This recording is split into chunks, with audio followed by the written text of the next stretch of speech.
ലൂക്കാ എഴുതിയ സുവിശേഷം 6-ാം അധ്യായം. സാബത്ത് ആചരണത്തെക്കുറിച്ച് തർക്കം. ഒരു സാബത്ത് ദിവസം യേശു ഗോതമ്പ് വയലിലൂടെ കടന്നു പോകുമ്പോൾ അവൻ്റെ ശിഷ്യന്മാർ കതിരുകൾ പറിച്ച് കൈകൊണ്ട് തിരുമ്മി തിന്നു. ഫരിസേയരിൽ ചിലർ ചോദിച്ചു, സാബത്തിൽ നിഷിദ്ധമായത് നിങ്ങൾ ചെയ്യുന്നതെന്ത്? അവൻ മറുപടി പറഞ്ഞു, വിശന്നപ്പോൾ ദാവീദും അനുചരന്മാരും എന്താണ് ചെയ്തതെന്ന് നിങ്ങൾ വായിച്ചിട്ടില്ലേ? അവൻ ദേവാലയത്തിൽ പ്രവേശിച്ച് പുരോഹിതന്മാർക്കല്ലാതെ മറ്റാർക്കും ഭക്ഷിക്കുവാൻ അനുവാദമില്ലാത്ത കാഴ്ചയപ്പമെടുത്ത് ഭക്ഷിക്കുകയും കൂടെ ഉണ്ടായിരുന്നവർക്ക് കൊടുക്കുകയും ചെയ്തില്ലേ? അവൻ അവരോട് പറഞ്ഞു, മനുഷ്യപുത്രൻ സാബത്തിൻ്റെയും കർത്താവാണ്. സാബത്തിൽ രോഗശാന്തി. മറ്റൊരു സാബത്തിൽ അവൻ ഒരു സിനഗോഗിൽ പ്രവേശിച്ച് പഠിപ്പിക്കുകയായിരുന്നു. അവിടെ വലത്തുകൈ ശോഷിച്ച ഒരുവനുണ്ടായിരുന്നു. നിയമജ്ഞരും ഫരിസേയരും യേശുവിൽ കുറ്റം ആരോപിക്കുവാൻ പഴുതു നോക്കി സാബത്തിൽ അവൻ രോഗശാന്തി നൽകുമോ എന്ന് ശ്രദ്ധിച്ചുകൊണ്ടിരുന്നു. അവൻ അവരുടെ വിചാരങ്ങൾ മനസ്സിലാക്കിയിട്ട് കൈ ശോഷിച്ചവനോട് പറഞ്ഞു, എഴുന്നേറ്റ് നടുവിൽ വന്ന് നിൽക്കുക. അവൻ എഴുന്നേറ്റ് നിന്നു. യേശു അവരോട് പറഞ്ഞു, ഞാൻ നിങ്ങളോട് ചോദിക്കുന്നു, സാബത്തിൽ നന്മ ചെയ്യുന്നതോ തിന്മ ചെയ്യുന്നതോ ജീവനെ രക്ഷിക്കുന്നതോ നശിപ്പിക്കുന്നതോ എന്താണ് അനുവദനീയം? അവിടെ കൂടിയിരുന്ന എല്ലാവരുടെയും നേരെ നോക്കിക്കൊണ്ട് അവൻ ആ മനുഷ്യനോട് പറഞ്ഞു, കൈ നീട്ടുക. അവൻ കൈ നീട്ടി, അത് സുഖപ്പെട്ടു. അവർ രോഷാകുലരായി യേശുവിനോട് എന്താണ് ചെയ്യേണ്ടതെന്ന് പരസ്പരം ആലോചിച്ചു. അപ്പൊസ്തലന്മാരെ തിരഞ്ഞെടുക്കുന്നു. ആ ദിവസങ്ങളിൽ അവൻ പ്രാർത്ഥിക്കുവാനായി ഒരു മലയിലേക്ക് പോയി. അവിടെ ദൈവത്തോട് പ്രാർത്ഥിച്ചുകൊണ്ട് രാത്രി മുഴുവൻ ചെലവഴിച്ചു. പ്രഭാതമായപ്പോൾ അവൻ ശിഷ്യന്മാരെ അടുത്തു വിളിച്ച് അവരിൽ 12 പേരെ തിരഞ്ഞെടുത്ത് അവർക്ക് അപ്പൊസ്തലന്മാർ എന്ന് പേര് നൽകി. അവർ പത്രോസ് എന്ന് അവൻ പേര് നൽകിയ ശിമയോൻ, അവൻ്റെ സഹോദരനായ അന്ത്രയോസ്, യാക്കോബ്, യോഹന്നാൻ, ഫിലിപ്പോസ്, ബർത്തലോമിയോ, മത്തായി, തോമസ്, ഹൽപ്പയുടെ പുത്രനായ യാക്കോബ്, തീവ്രവാദിയായി അറിയപ്പെട്ടിരുന്ന ശിമയോൻ, യാക്കോബിൻ്റെ മകനായ യൂദാസ്, ഒറ്റുകാരനായി തീർന്ന യൂദാസ് കറിയോത്ത എന്നിവരാണ്. രോഗികളെ സുഖപ്പെടുത്തുന്നു. അവൻ അവരോടുകൂടെ ഇറങ്ങി സമതലത്തിൽ വന്നു നിന്നു. ശിഷ്യന്മാരുടെ ഒരു വലിയ ഗണവും അവൻ്റെ വചനം ശ്രവിക്കുന്നതിനും രോഗശാന്തി നേടുന്നതിനുമായി യൂദയ, ജെറുസലേം എന്നിവിടങ്ങളിൽ നിന്നും ടിയർ, സീദോൻ എന്നീ തീരപ്രദേശങ്ങളിൽ നിന്നും വന്ന വലിയ ജനസമൂഹവും അവിടെ ഒരുമിച്ചുകൂടി. അശുദ്ധാത്മാക്കളാൽ പീഡിതരായവർ സുഖമാക്കപ്പെട്ടു. ജനങ്ങളെല്ലാവരും അവനെ ഒന്ന് സ്പർശിക്കുവാൻ അവസരം പാർത്തിരുന്നു. എന്തെന്നാൽ അവനിൽ നിന്ന് ശക്തി പുറപ്പെട്ട് എല്ലാവരെയും സുഖപ്പെടുത്തിയിരുന്നു.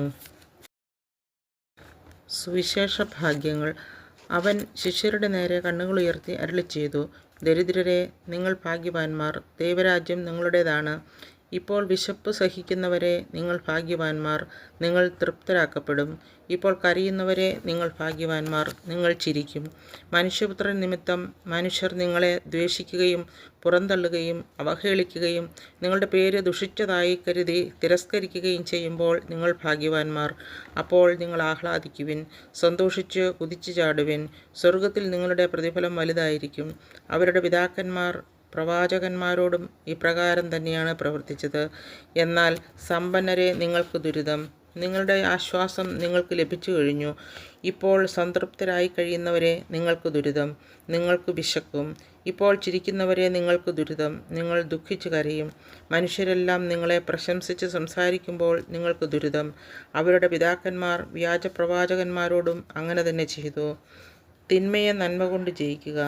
എൻ്റെ വാക്ക് ശ്രവിക്കുന്ന നിങ്ങളോട് ഞാൻ പറയുന്നു, ശത്രുക്കളെ ദ്വേഷിക്കുവിൻ, നിങ്ങളെ ദ്വേഷിക്കുന്നവർക്ക് നന്മ ചെയ്യുവിൻ, ശപിക്കുന്നവരെ അനുഗ്രഹിക്കുവിൻ, അധിക്ഷേപിക്കുന്നവർക്ക് വേണ്ടി പ്രാർത്ഥിക്കുവിൻ. ഒരു ചെകിട്ടത്തടിക്കുന്നവന് മറ്റേ ചെകിട് കൂടി കാണിച്ചു കൊടുക്കുക. മേലങ്കി എടുക്കുന്നവനെ കുപ്പായം കൂടി എടുക്കുന്നതിൽ നിന്നും തടയരുത്. നിന്നോട് ചോദിക്കുന്ന ഏതൊരുവനും കൊടുക്കുക. നിന്റെ വസ്തുക്കൾ എടുത്തുകൊണ്ടു പോകുന്നവനോട് തിരികെ ചോദിക്കരുത്. മറ്റുള്ളവർ നിങ്ങളോട് എങ്ങനെ പെരുമാറണമെന്ന് നിങ്ങൾ ആഗ്രഹിക്കുന്നുവോ അങ്ങനെ തന്നെ നിങ്ങൾ അവരോടും പെരുമാറുവിൻ. നിങ്ങളെ സ്നേഹിക്കുന്നവരെ നിങ്ങൾ സ്നേഹിക്കുന്നതിൽ എന്ത് മേന്മയാണുള്ളത്? പാപികളും തങ്ങളെ സ്നേഹിക്കുന്നവരെ സ്നേഹിക്കുന്നുണ്ടല്ലോ. നിങ്ങൾക്ക് നന്മ ചെയ്യുന്നവർക്ക് നിങ്ങൾ നന്മ ചെയ്യുന്നതിൽ എന്ത് മേന്മയാണുള്ളത്? പാപികളും അങ്ങനെ ചെയ്യുന്നുണ്ടല്ലോ. തിരിച്ചു കിട്ടുമെന്ന് പ്രതീക്ഷിച്ച് വായ്പ കൊടുക്കുന്നതിൽ എന്ത് മേന്മയാണുള്ളത്? കൊടുത്തിടത്തോളം തിരിച്ചു കിട്ടുമെന്ന പ്രതീക്ഷയിൽ പാപികളും പാപികൾക്ക് വായ്പ കൊടുക്കുന്നില്ലേ? എന്നാൽ നിങ്ങൾ ശത്രുക്കളെ സ്നേഹിക്കുവിൻ.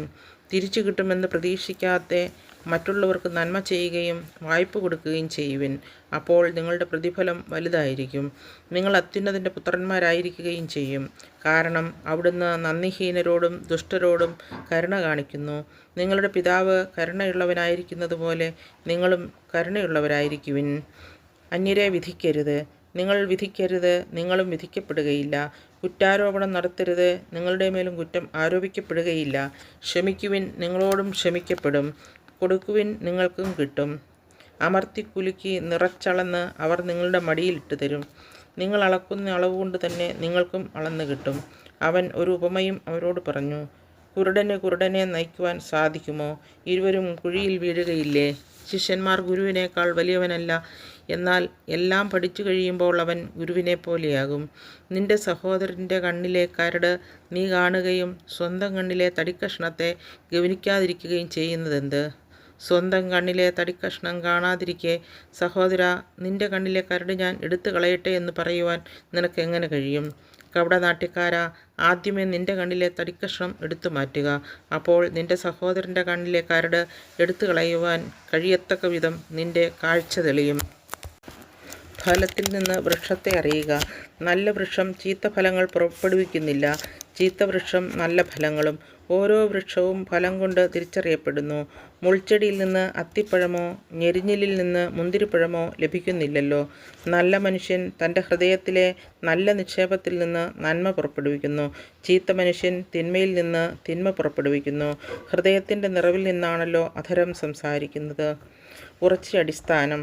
നിങ്ങൾ എന്നെ കർത്താവേ കർത്താവേ എന്ന് വിളിക്കുകയും ഞാൻ പറയുന്ന കാര്യങ്ങൾ പ്രവർത്തിക്കാതിരിക്കുകയും ചെയ്യുന്നത് എന്തുകൊണ്ട്? എൻ്റെ അടുത്ത് വന്ന് എൻ്റെ വചനം കേൾക്കുകയും അതനുസരിച്ച് പ്രവർത്തിക്കുകയും ചെയ്യുന്നവൻ ആർക്ക് സദൃശ്യനാണെന്ന് ഞാൻ വ്യക്തമാക്കാം. ആഴത്തിൽ കുഴിച്ച് പാറമേലടിസ്ഥാനമിട്ട് വീട് പണിത മനുഷ്യനോട് സദൃശ്യനാണവൻ. വെള്ളപ്പൊക്കമുണ്ടാവുകയും ഒഴുക്ക് അതിന്മേൽ ആഞ്ഞടിക്കുകയും ചെയ്തു. എന്നാൽ ആ വീടിനെ ഇളക്കാൻ കഴിഞ്ഞില്ല. എന്തെന്നാൽ അത് ബലിഷ്ഠമായി പണിയപ്പെട്ടിരുന്നു. വചനം കേൾക്കുകയും എന്നാൽ അതനുസരിച്ച് പ്രവർത്തിക്കാതിരിക്കുകയും ചെയ്യുന്ന മനുഷ്യൻ ഉറപ്പില്ലാത്ത തറമേൽ വീട് പണിതവന് തുല്യൻ. ജലപ്രവാഹം അതിൻ്റെ മേൽ ആഞ്ഞടിച്ചു, ഉടനെ അത് നിലം പതിച്ചു. ആ വീടിൻ്റെ തകർച്ച വലുതായിരുന്നു.